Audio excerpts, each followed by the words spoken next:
on mute mode. Yes, okay. So let us start now with exercise 9.1.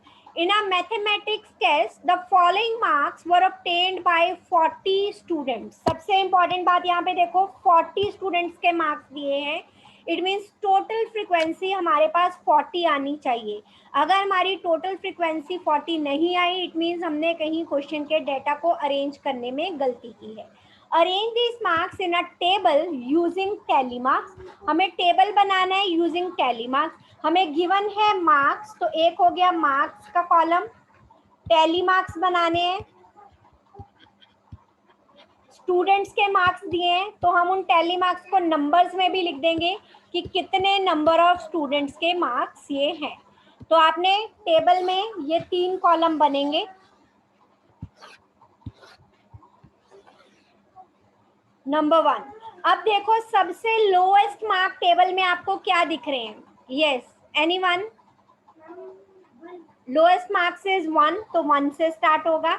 Highest mark कितने हैं? 9. तो it means हो सकता है ये 10 में से मार्क्स गिवन हो, तो 1 से 9 तक मार्क्स आएंगे. 3, 4, 5,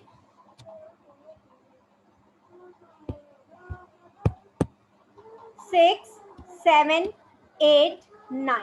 तो इतना तो आपका टेबल बनेगा. मार्क्स आएंगे 9 तक, और उसके बाद हम टोटल फ्रीक्वेंसी फाइंड करनी है. तो लास्ट में आप यहाँ पे लिख सकते हो टोटल का कॉलम. तो टोटल की रो यहाँ पे एक आ जाएगी. तो ये हमारे पास ऐसा कुछ टेबल बनेगा. अब देखते हैं मार्क्स 1. इसमें कितने नंबर ऑफ स्टूडेंट्स हैं जिनके 1 मार्क्स आए. अब देखो डेटा इस फॉर्म में अगर आप ऐसे चेक करोगे हॉरिजेंटली रो वाइज, तो बड़ा डेटा हो जाएगा, गलती होने के चांस ज़्यादा होंगे. तो इसके कॉलम में नंबर्स कम है, तो हम कॉलम वाइज चेक कर लेते हैं. 1 यहाँ आया, उसके बाद 1 यहाँ आया, 1 2 बार ही आया. इसके अलावा किसी को 1 दिख रहे हैं? तो नंबर ऑफ स्टूडेंट्स 2 स्टूडेंट्स ऐसे हैं जिनके मार्क्स 1 आए. टैली मार्क्स हम बाद में ड्रॉ करते हैं, पहले हम नंबर ऑफ स्टूडेंट्स लिख लेते हैं. उसके बाद 2 मार्क्स कितने स्टूडेंट्स के आए चेक करते हैं. 2 2 2 2 एंड 2. तो 3 स्टूडेंट्स ऐसे हैं जिनके मार्क्स आए 2. नाउ 3 मार्क्स कितने स्टूडेंट्स के आए?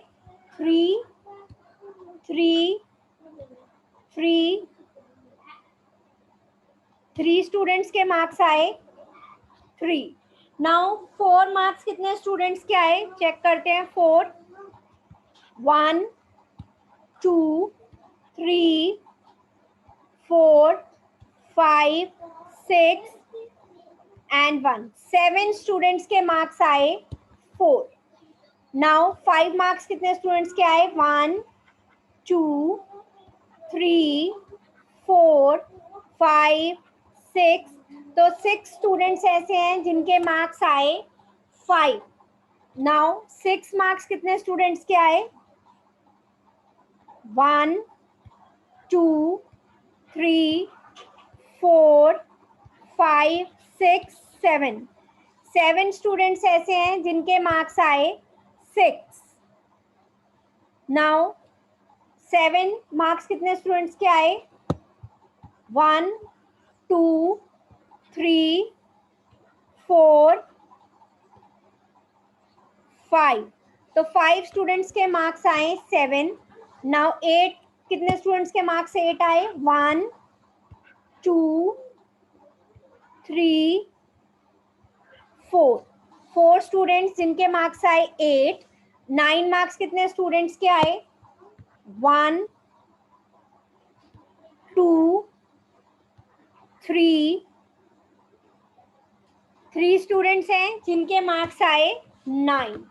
अब मुझे कहा था कि टोटल 40 स्टूडेंट्स के ये मार्क्स थे. अब मैं इनको अगर सही ऑर्डर से दोबारा लिखूं 2 3 3 7 6 7 5 4 3. तो ये मार्क्स आए. अब मुझे इनका टोटल चेक करना है. 3 + 2 5 + 3 8 + 7 15 + 6 21 + 7 28 + 5 33 + 7 40. तो हमें मार्क्स कितने स्टूडेंट्स के गिवन थे 40 और मेरे पास नंबर ऑफ स्टूडेंट्स का टोटल भी आया 40. इट मीन्स मैंने डेटा को सही रीड करके उनकी ऑब्जर्वेशंस लिखी हैं. अब मुझे बनाने हैं इनके tally marks. 2, next is 3, again 3, 7, 1 2 3 4 5 6 7, 1 2 3 4 5 6, 1 2 3 4 5 6 7, 1 2 3 4 5, 1 2 3 4 1 2 3. तो इस तरह से हम इनके टैली मार्क्स बनाएंगे और हमारे पास डेटा कंप्लीट होगा.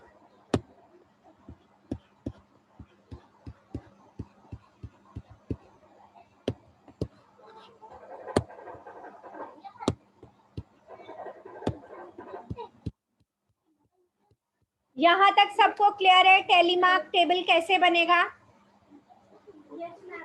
जो भी हमें मार्क्स गिवन है, मार्क्स गिवन थे तो फर्स्ट कॉलम बना मार्क्स का, टैली मार्क्स टेबल बनाना है, दूसरा कॉलम बना टैली मार्क्स का, और मार्क्स थे स्टूडेंट्स के तो हमने थर्ड कॉलम बना लिया नंबर ऑफ स्टूडेंट्स.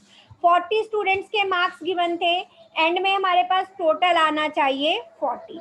अब इस टेबल को देख के जो भी हमें क्वेश्चंस कहें हम इजीली उनके आंसर्स दे सकते हैं. Now first A part is find how many students obtains mark equal to or more than 7. Marks या तो 7 के इक्वल या उससे ज्यादा, तो यही 3 मार्क्स हो सकते हैं. 7 के इक्वल और 7 से ज्यादा आए मीन्स या तो 8 मार्क्स आए या 9 मार्क्स आए. अब उसने कहा कि कितने ऐसे स्टूडेंट्स हैं जिनके मार्क्स 7 या उससे ज्यादा आए. Can anyone tell me? Any one of you? अब देखो 7 कॉरेस्पॉन्डिंग मार्क्स कितने बच्चों के 7 मार्क्स आए? 5. 8 मार्क्स आए 4 स्टूडेंट्स के, 9 मार्क्स आए 3 स्टूडेंट्स के. तो कितने स्टूडेंट्स हैं जिनके मार्क्स 7 और उससे अबव आए? 5 + 4 + 3. तो ये आ जाएगा 5 + 4 + 3. 5 + 4 9 + 3 12 स्टूडेंट्स ऐसे हैं जिनके मार्क्स 7 और उससे ज्यादा आए. Clear first A part? Yes, ma'am. How many students obtain marks below 4? अब 4 से कम, 4 के इक्वल नहीं कहा, 4 से कम मार्क्स कितने बच्चों के आए? 4 से कम मतलब या तो उनके मार्क्स 1 आए या 2 आए या 3 आए. तो ऐसे कितने स्टूडेंट्स है? 2, 3 एंड 3 ऐड करेंगे. 2 + 3 + 3 that is 8. मीन्स 8 स्टूडेंट्स ऐसे हैं जिनके मार्क्स 4 से कम आए. बिलो 4 मतलब 4 इंक्लूड नहीं होगा. 1, 2 या 3 मार्क्स आए, 4 भी नहीं आए. जो फर्स्ट पार्ट था उसमें इक्वल टू और मोर देन 7 कहा था, इसलिए 7 मार्क्स वाले स्टूडेंट्स भी इंक्लूड हुए थे. ये स्टेप क्लियर सबको? दोनों parts? Any doubt in the question number 1? Sure. Ekam, is it clear to you, beta? Yes, ma'am. Okay, so let us move to the next one now. Yes, ma'am. Following is the choice of sweets of 30 students. 30 students की choice given है, मतलब जो ये data दिया है ये 30 times लिखा होगा इसमें. 30 स्टूडेंट्स की पसंद पूछी गई है स्वीट्स के बारे में. Arrange the name of sweets in a table using tally marks बनाना है. तो हमें क्या क्या कौन कौन सा कॉलम बनाएंगे? स्वीट्स की बात की गई है तो स्वीट्स, टैली मार्क्स और नंबर ऑफ स्टूडेंट्स, यही 3 कॉलम बनेंगे. अब देख लेते हैं स्वीट्स कौन कौन सी हैं. तो पहले स्वीट है लड्डू, देन है बर्फी, उसके बाद जलेबी, रसगुल्ला, इसके बाद अगर कोई और स्वीट आएगी देन वी विल ऐड. ठीक है,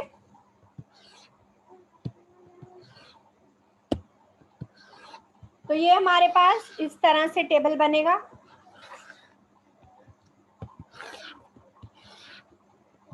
सो let us check now. Data में चेक करते हैं. सबसे पहली स्वीट है लड्डू. लड्डू कितने जनों का फेवरेट है? 1 2 3 4 5। फर्स्ट लाइन में 5 टाइम्स आया लड्डू, उसके बाद 6 7 8 9 10 एंड 11। तो 11 स्टूडेंट्स हैं जिनको लड्डू पसंद है। आप चाहो तो इसको कट करके भी कर सकते हो ताकि आपको क्लियर हो जाए। अगर अपने डेटा में आप फाइंड करते हो पेंसिल से कट कर लो कि ये हमने काउंट कर लिए हैं। अब उसके बाद नेक्स्ट पे चलते हैं। नेक्स्ट है barfi. 1 2 3। So barfi is 3 students को बर्फी पसंद है। After that jalebi. Jalebi check करते हैं। 1 2 3 4 5 6 एंड 1 7। 7 स्टूडेंट्स ऐसे हैं जिनको जलेबी पसंद है। उसके बाद नेक्स्ट पे चलते हैं। क्या बचा? रसगुल्ला। 1 2 3 4 5 6 7 8 9। 9 स्टूडेंट्स ऐसे हैं जिन्हें रसगुल्ला पसंद है। अब मैं टोटल चेक करूं।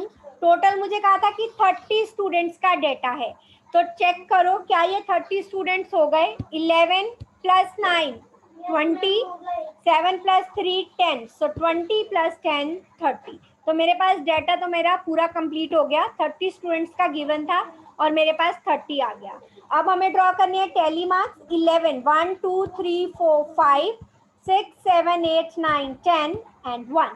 5 5 का एक बनेगा। देन 1 2 3 1 2 3 4 5 6 7 1 2 3 4 5 6 7 8 9। यहाँ तक क्लियर? टेबल बनाना सबको क्लियर? नेक्स्ट हमें पूछा है which sweet is preferred by most of the students. Most means ज्यादातर बच्चों को कौन सी मिठाई पसंद है? लड्डू। लड्डू। जिसमें नंबर ऑफ स्टूडेंट्स ज्यादा है तो number of students highest frequency कौन सी है? 11। और वो कौन सी स्वीट के कॉरेस्पॉन्डिंग है? लड्डू। तो ज्यादातर बच्चों को जो स्वीट पसंद है that is laddu. Clear everyone? मिठाई का नाम सुनते ही कहीं मिठाई खाने का दिल तो नहीं कर पड़ा आप सबका? क्लास में ही हो सारे? Yes everyone? Yes ma'am. मुझे लगा शायद मिठाई खाने चले गए सारे, लड्डू बर्फी जलेबी रसगुल्ले। ठीक है, note it down. Noted ma'am.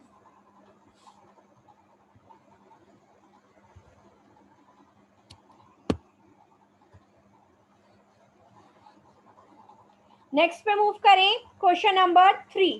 Catherine threw a dice 40 times and noted the number appearing each time. हम डाइस देखो, डाइस पे कौन से नंबर तक होते हैं? Anyone can tell me? Dice सबने देखी है? लूडो खेलते हो तो डाइस देखी होगी सबने। यस और नो? 6 नंबर। डाइस पे कौन से नंबर्स होते हैं? कैन एनीवन टेल मी? 1 से 1 2 3 4 5 6। यस, 1 से लेके 6 तक नंबर्स डाइस पे अपीयर होते हैं। तब उसने डाइस थ्रो की है तो नंबर्स उसके पास क्या आ सकते हैं? या तो 1 आ जाएगा, या 2 आएगा, या 3, या 4, या 5, या 6। क्या इसके अलावा डाइस को थ्रो करने पे कोई और नंबर आ सकता है? No ma'am. नो, क्योंकि डाइस पे नंबर ही 6 तक होते हैं, तो इसके अलावा और कोई नंबर तो नहीं आएगा। ठीक है, अब आगे क्या क्या है क्वेश्चन पढ़ते हैं। Make a table and enter the data using tally marks. Tally mark table ही बनाना है। Find the numbers that appeared. So यहाँ पे आएगा टैली मार्क्स और यहाँ पे लिखेंगे how many times number appeared, या नंबर अपीयर्ड भी लिख सकते हैं कि कितनी बार आया नंबर। हाउ मेनी टाइम्स, क्योंकि स्टूडेंट तो नहीं है कि नंबर, वो नंबर कितनी बार आया। How many times number appeared. इसका मतलब क्या है कि अगर मैंने डाइस को 40 टाइम्स थ्रो किया तो उस 40 टाइम्स में 1 कितनी बार आया। क्लियर? देखो यहाँ पे डाइस को कितनी बार थ्रो किया?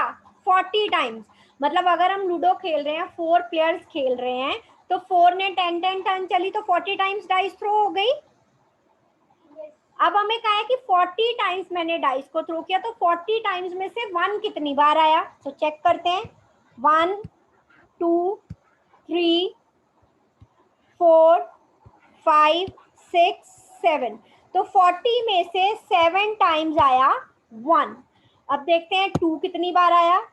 1 2 3 4 5 6, सो 6 टाइम्स आया 2। नाउ 3 कितनी बार आया।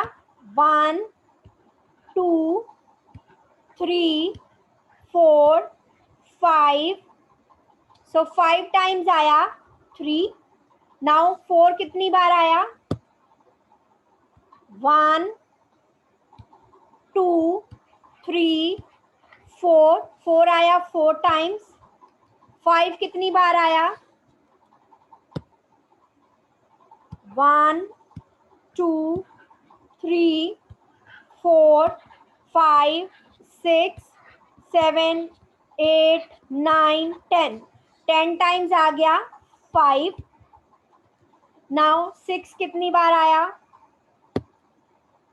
1 1 2 3 4 5, ये एक बार और था, ये भी 5 था, so 5 is 11 times. Now we are checking 6, 1 2 3 4 5 6 and 7, 7 times आया 6। अब हम चेक करो क्या टोटल 40 आ गया इनका, क्योंकि 40 टाइम्स हमने थ्रो किया था डाइस को। 7 + 6 13 + 5 18 + 4 22, 22 एंड 18, 11 और 7 18, तो आ गया 40। यस, इट मीन्स हमारी कोई भी टर्म मिस तो नहीं है, 40 टोटल आ गया हमारे पास। अब टैली मार्क्स बना देंगे। 1 2 3 4 5 6 7, 1 2 3 4 5 6, 1 2 3 4 5, 1 2 3 4, 1 2 3 4 5 6 7 8 9 10 एंड 11, 1 2 3 4 5 6 7। ये क्लियर। अब इससे रिलेटेड जो क्वेश्चन पूछे हम उनका आंसर देंगे। The minimum number of times, number that appeared minimum number of times, Ekam. First का आंसर बताइए कि कौन सा number minimum number of times आया। यस एकम। मैम 4। 4, सबसे मिनिमम फ्रीक्वेंसी क्या है 4, और वो नंबर भी कौन सा है उसके कॉरस्पॉन्डिंग 4, तो number 4 comes minimum number of times. The maximum number of times, सबसे हाईएस्ट फ्रीक्वेंसी, विराज बताइए क्या है। 5। हाईएस्ट फ्रीक्वेंसी बेटा, मैक्सिमम मीन सबसे 11। ज्यादा। 11 is the highest, okay you are saying number, 11 is the highest frequency, so इसके corresponding है number 5, it means number 5 appears maximum number of times। Virat next C part का बताएंगे। find those number that appear an equal number of times, क्या कोई ऐसा number है जो equal number of times आया है। हम कर्नाटक विराज 1 and 6, 7 और 7, ये दो इक्वल फ्रीक्वेंसीज हैं, इनके कॉरस्पॉन्डिंग नंबर है 1 and 6, so number 1 and 6 appears equal number of times। यहाँ तक क्लियर। फर्स्ट 3 क्वेश्चन सभी को। Yes ma'am. किसी को कोई भी डाउट हो फर्स्ट 3 क्वेश्चंस में पूछ सकता है। No ma'am. तो फर्स्ट एक्सरसाइज है वो हम टैली मार्क टेबल ही बना रहे हैं, जो भी हमें टर्म्स है टैली मार्क्स बनाने हैं। नंबर ऑफ स्टूडेंट्स थे फर्स्ट में तो हमने वो मेंशन कर दिए, सेकंड में स्वीट से रिलेटेड था, स्वीट्स भी बताई गई थी कि कौन से स्टूडेंट्स को पसंद है, सो नंबर ऑफ स्टूडेंट्स और स्वीट्स। थर्ड में हमें दिया गया था कि डाइस को थ्रो किया गया है 40 टाइम्स, डाइस पे नंबर्स आ सकते हैं 1 to 6, कितनी बार वो नंबर्स अपेयर हुए। जब हमारे पास देखो टेबल बन जाता है, चाहे वो टेबल टेलीमार्क की फॉर्म में हो, जब पिक्टोग्राफ हमने बना दिया, जब बार ग्राफ बना दिया, उसके बाद उससे क्वेश्चन में जो भी रिलेटेड क्वेश्चंस पूछे जाते हैं उनका आंसर देना कंपैरेटिवली इजी हो जाता है। अगर मान लो मैं ये टेलीमार्क टेबल नहीं बनाती, ऐसे ही पूछती कि बताओ the minimum number of times कौन सा नंबर अपेयर हुआ, क्या आप इस डेटा को देख के बता सकते हो कि कौन सा नंबर मिनिमम टाइम अपेयर हुआ?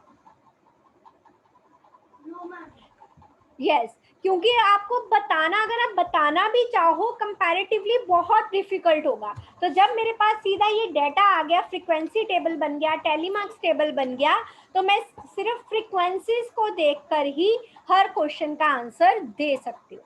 तो इससे क्या हुआ, इसको बनाने का फायदा क्या हुआ, टेबल्स को बनाने का यूज क्या हुआ कि मैं एक तो इजी टू अंडरस्टैंड, जो भी डेटा गिवन है इजी समझ सकते हैं, और उसके बेसिस पे क्वेश्चन के आंसर्स देना लेस टाइम कंज्यूमिंग होगा, और आपको आंसर देने में बहुत ज्यादा टाइम नहीं लगेगा। क्लियर है यहाँ तक सभी को? Yes, ma'am.